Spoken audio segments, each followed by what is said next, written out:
Bonjour, vous écoutez La Voix qui compte. Cet épisode est consacré aux violences faites aux femmes. Avec plusieurs jeunes, on s'est réunis au centre Binet.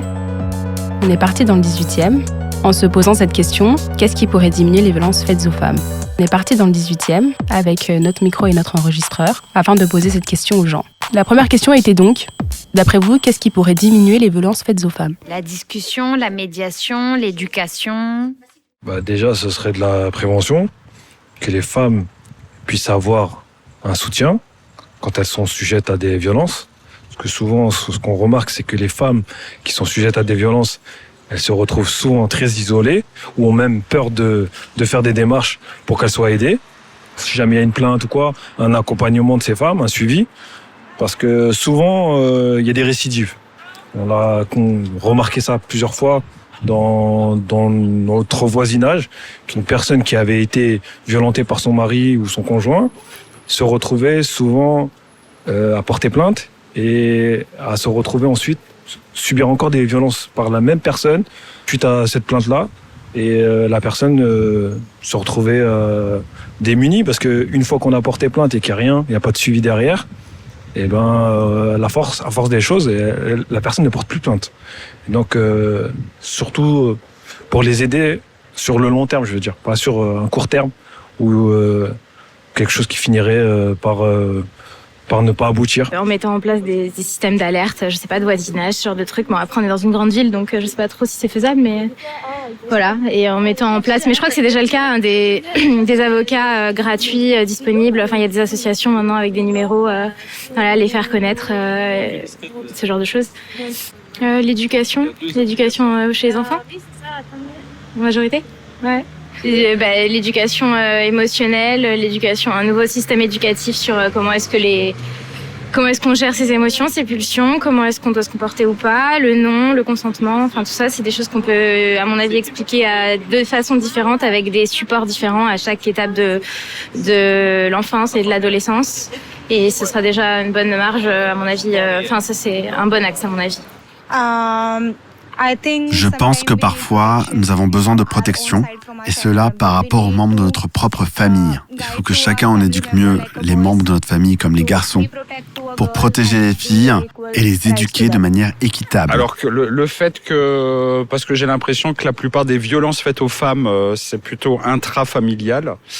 Et je pense que le jour où la parole se libérerait complètement, je pense que ça éviterait des drames.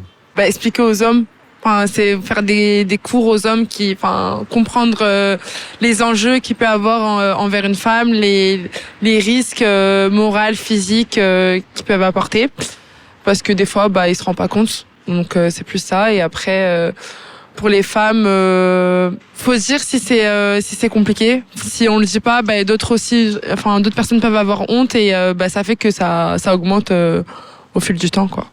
Les hommes et ceux qui ne vivent pas ça, il faut essayer de se mettre à la place des femmes qui vivent ça et d'être à notre échelle un soutien qui peut être divers, qui peut être soit de discuter ou juste de respecter un peu d'espace, de pas, d'être poli et voilà de ne pas être dans l'attente de quelque chose, mais plus être un soutien, quoi.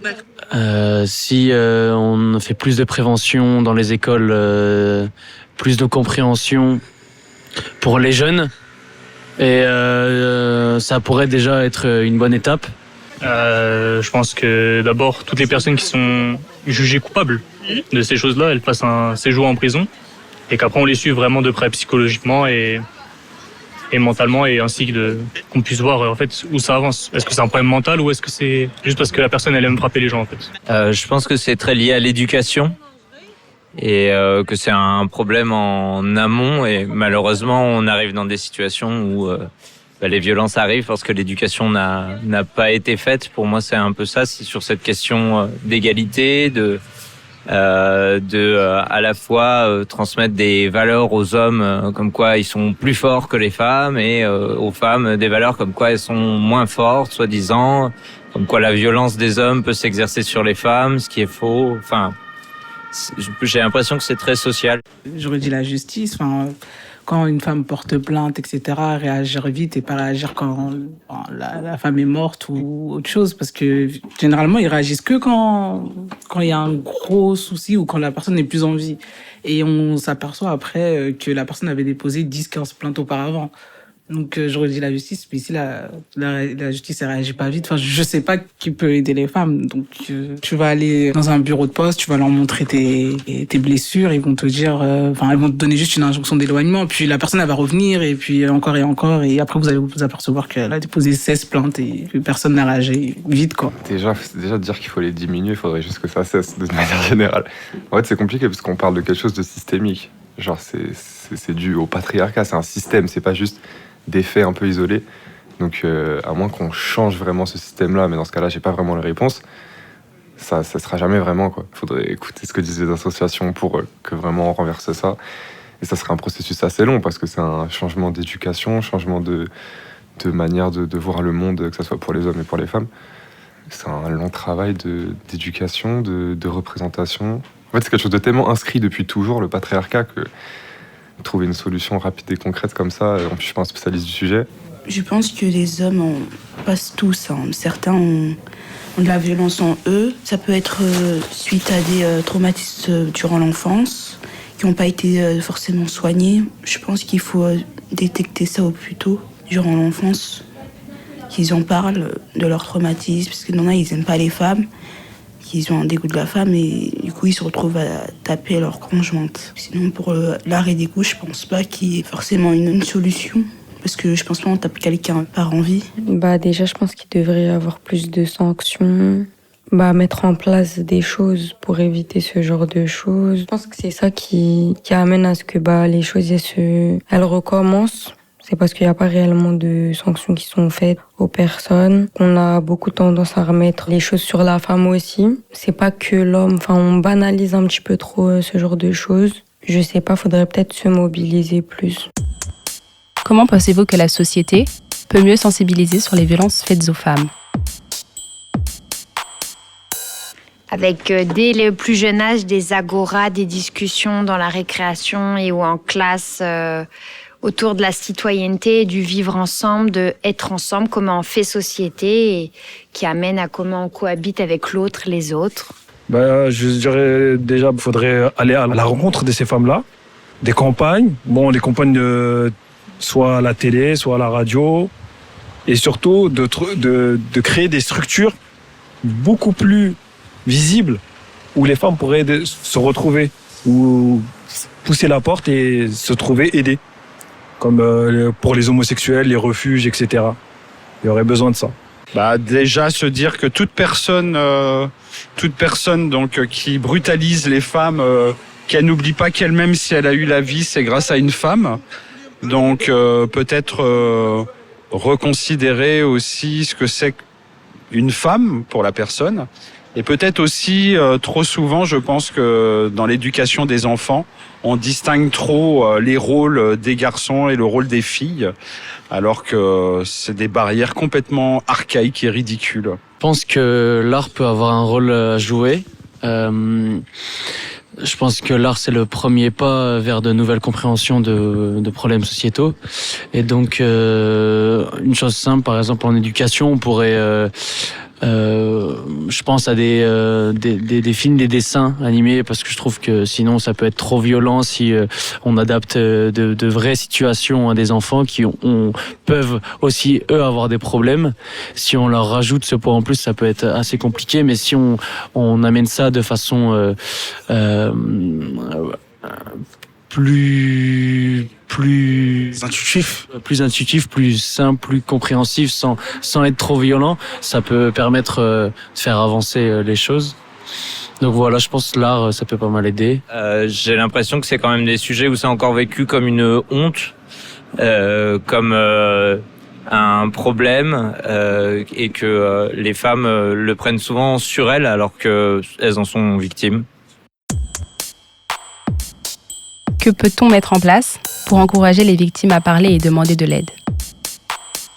De créer en fait des stands où on peut parler ouvertement sans être jugé, sans que le regard des gens peut nous peut nous impacter tout ça.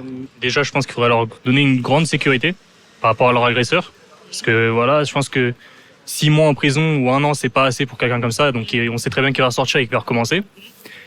Et il faudrait mieux les protéger, en fait, mettre en place plus de psychologues. Plus de psychologues et des choses comme ça pour leur permettre d'aller mieux.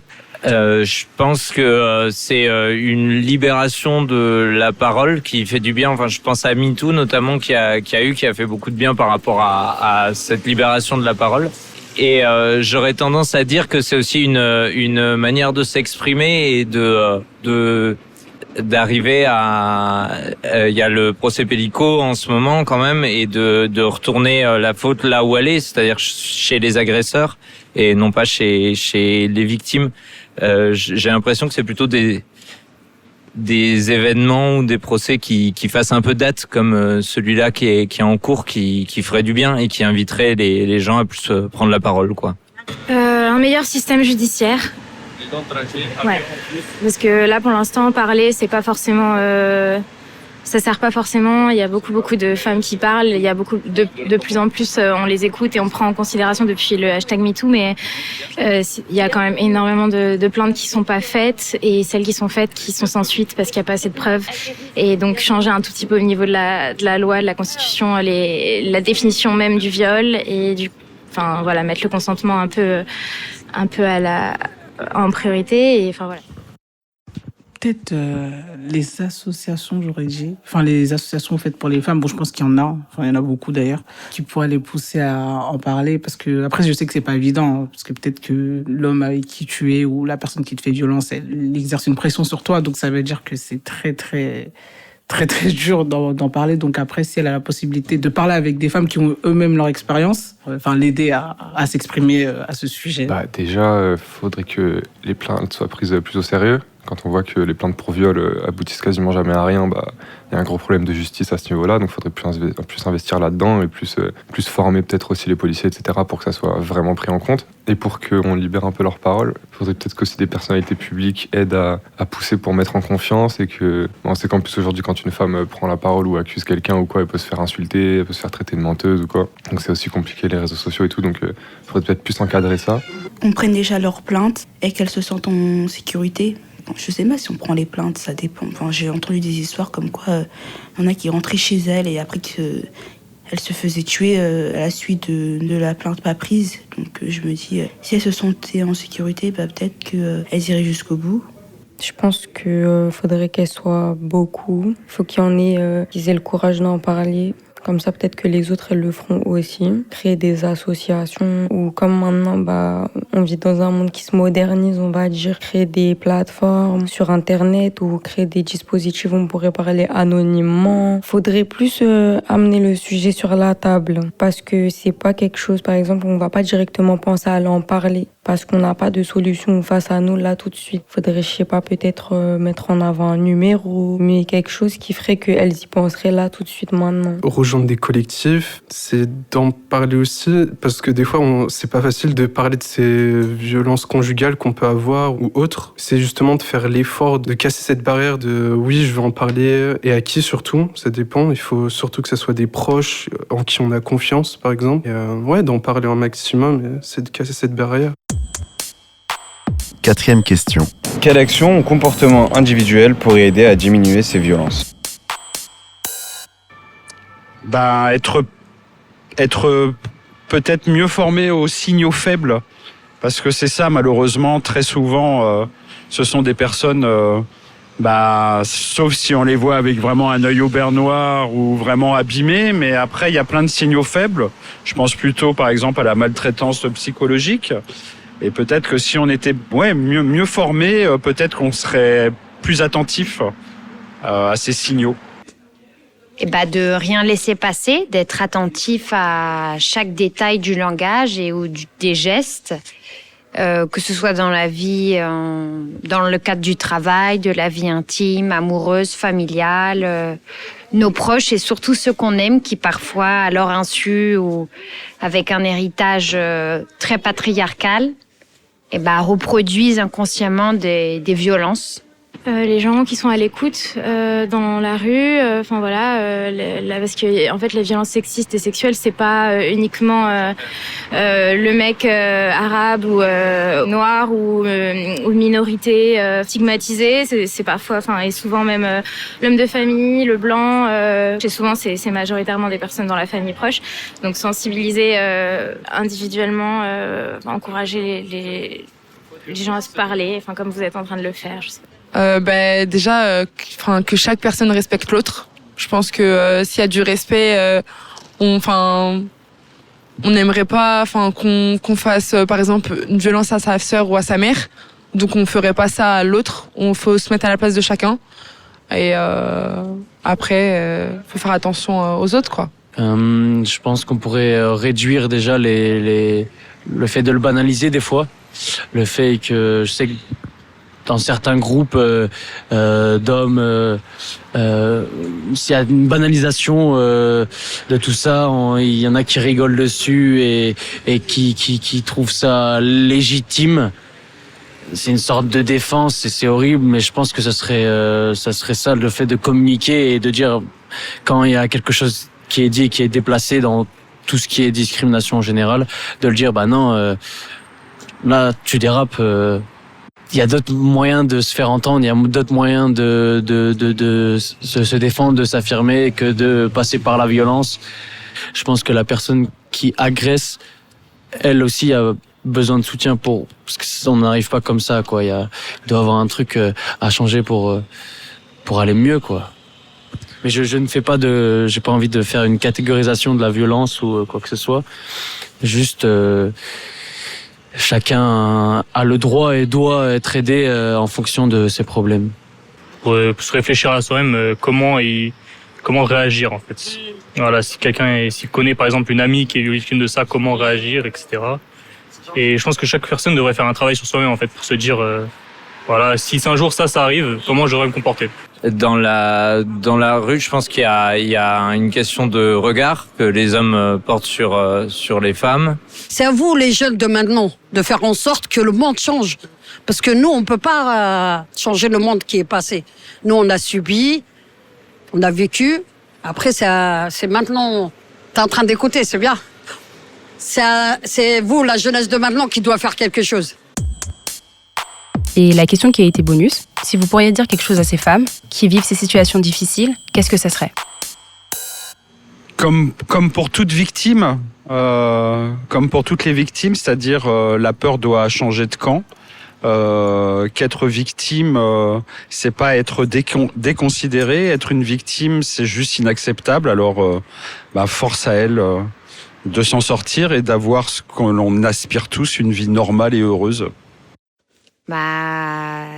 Qu'on est ensemble et qu'il faut y aller, il faut oser, il faut prendre la lumière, sortir de l'ombre.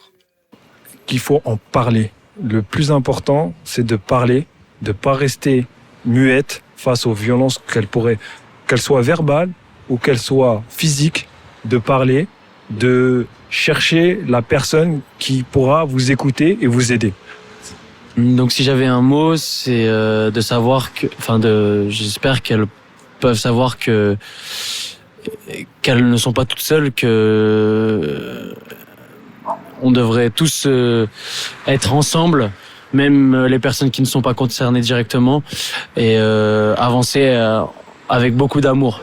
L'amour et la communication, ça permet la société, le groupe, on avance en groupe, c'est super important et l'amour a son rôle dans tous les sens du terme. Alors là, n'ayez pas peur, foncez, en parlez vite à votre entourage, ne restez pas dans votre coin, parce qu'il y a beaucoup d'aide. Enfin, je vois qu'il y a beaucoup de groupes sur Facebook, sur les réseaux sociaux, qu'elles sont pas seules et qu'elles ont le droit de parler, qu'elles peuvent parler. Énorme courage à toutes les femmes qui subissent ça. Qu'elles ne lâchent rien quand elles déposent plainte, même si le copain prétend d'arrêter, qu'elles le fassent, qu'elles s'éloignent, ou plutôt qu'elles se laissent pas engrainer par les paroles de cette personne, qu'elles se protègent, et encore plus si elles ont des enfants en bas âge. Des fois, il suffit d'une seconde et puis c'est fini, donc faut pas qu'elles le comprennent trop tard et qu'elles sont juste sous emprise. Et elles méritent beaucoup mieux. Et elles pourront trouver beaucoup mieux. On est quand même 10 milliards sur Terre. Qu'elles repensent aux choses qui les motivent à être en vie, à leur famille, aux gens qui les aiment encore. Et qu'elles comprennent que quelqu'un qui leur inflige des douleurs, c'est pas quelqu'un qui les aime réellement. Faut s'accrocher. De pas hésiter à en parler, même si c'est assez complexe. De s'orienter vers des associations qui aident dans tout le suivi, que ce soit pendant qu'elles vivent, par exemple, ces violences-là, et même le après. Enfin, bref. Ouais, c'est ça, qu'elles se rendent compte que c'est pas elles le problème, que c'est les autres et que c'est pas normal ce qu'elles vivent et qu'il faut en parler. J'ai une dernière question à vous poser. Selon vous, si c'est la première fois que ça arrive, est-ce que vous prenez, par exemple, dans un cas de violence conjugale, est-ce que c'est la première fois que vous pardonnez ou vous arrêtez tout? Il faut tout arrêter, même si c'est plus facile à dire qu'à faire. Je pense. Tout à fait d'accord. Je leur souhaite que le meilleur et du courage, parce que c'est vraiment très dégueulasse de faire quelque chose comme ça. Et en général, les personnes qui le font, c'est des personnes très faibles, donc voilà, ils profitent des plus faibles en fait, c'est très triste. Je peux leur dire ne pas laisser faire et d'en parler à des personnes de confiance, ne pas rester comme ça en silence. Ça sert à rien du tout, rester en silence. Il faut parler. Voilà. Est-ce que vous avez un petit mot pour encourager toutes ces femmes qui sont victimes des violences conjugales? Courage, c'est très difficile ce qu'elles traversent, vraiment. Et souvent, c'est pas assez pris en compte et il faut une grande force pour y arriver. Et elles ont toute mon admiration et je leur souhaite beaucoup de courage et de continuation parce que le combat qu'elles mènent, il est très important pour elles, pour l'avenir. Et comme je le disais, j'ai vraiment de l'admiration. On arrive à la fin de ce podcast et pour rappel, les violences au sein du couple en 2022, 82% des morts au sein du couple sont du coup des femmes. 31% étaient victimes des violences antérieures de la part de leurs compagnons. À savoir que les chiffres que nous avons ne sont pas exacts. Et tous les chiffres que vous trouverez ne seront pas non plus exacts. Beaucoup de femmes se terrent encore dans le silence et n'osent pas parler. Nous sommes Nouzoula, Youssef, Karim, Riyad, Rifaya et Makessa. On a construit ce projet avec Salim et Alexandre du Centre Paris à Nîmes, Binet. On voulait remercier toutes les personnes qui ont participé à ce projet. Vous venez d'écouter La Voix qui compte, l'épisode 1. Et on vous dit à bientôt. Ce podcast a été réalisé en partenariat avec la mission locale située à Porte de Saint-Ouen. Et si vous êtes dans une situation de difficulté, n'hésitez pas à appeler le 39 19.